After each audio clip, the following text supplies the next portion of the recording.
As arm wrestling continues to grow in popularity, we see the peak of the sport continue to climb. Another thing we see is other sports begin to find interest in arm wrestling. We see athletes from powerlifting, strongman, etc. transitioning to arm wrestling. And if we could pick anyone from a different sport that we would love to see commit to arm wrestling more than anyone else, Brian Shaw is way up there at the very top of the list. Brian has shown some general interest in the sport in the past, but he hasn't shown a huge degree of commitment to it thus far. But that might all change based off of some information we have now. Let's take a listen to a clip from Jake the Aussie Arm Wrestler's podcast explaining why this is. When are you going down to see Brian Shaw? I think sometime in May. Brian and I have been talking, probably sometime in May, I'm going to go down and train with him. I'm going to just try and make things so simple. When I bring people into the sport, the first concept I make them understand is don't hold on to people.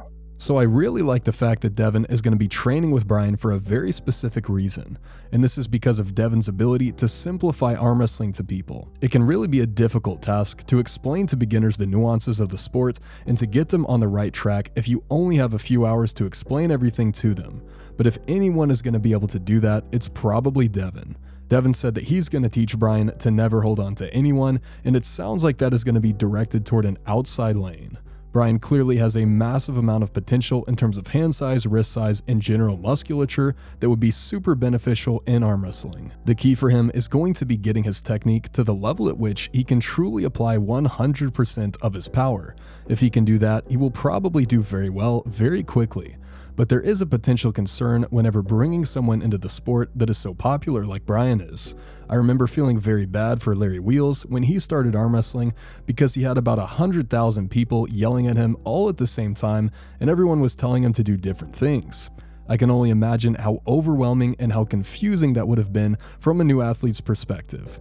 And of course, on top of all of this, he was still training other sports and doing YouTube among other things. This is going to be the same issue with Brian. I think it will be crucial for Brian to pick one person or one coach that's really going to teach him everything. If he tries to listen to a ton of people at once, that's going to make it really difficult for him to be moving in the right direction. I think that Devon has an arm length and a hand size that is pretty close to Brian, and his general arm wrestling philosophy is extremely good. I'm hoping that Brian will go ahead and allow Devon to fill that coaching role in this context and not make things any more complicated than they need to be. Devon's going to make things as simple as possible, and really, they can stay that way. At its very roots, arm wrestling doesn't need to be that complicated. I think that if Brian simply starts training movements like a pronation back pressure lift with a pulley system on a table and just does reps and reps and reps locking in that movement pattern, he's going to get crazy strong in the areas that truly matter really fast and be pretty much uncontainable. And I think that Devon is going to show him something pretty similar to that. Can't wait to see Brian officially merge into the sport of arm wrestling.